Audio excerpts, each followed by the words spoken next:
креатив-колдун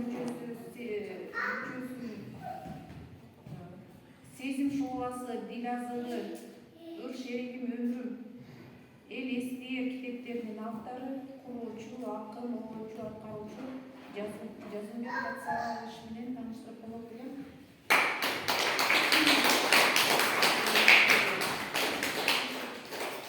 Жазымбек Атсалович ушул китептерди иллюстрациялап сиздерге өзүнүн автобиографиясы менен тааныштырып кетти.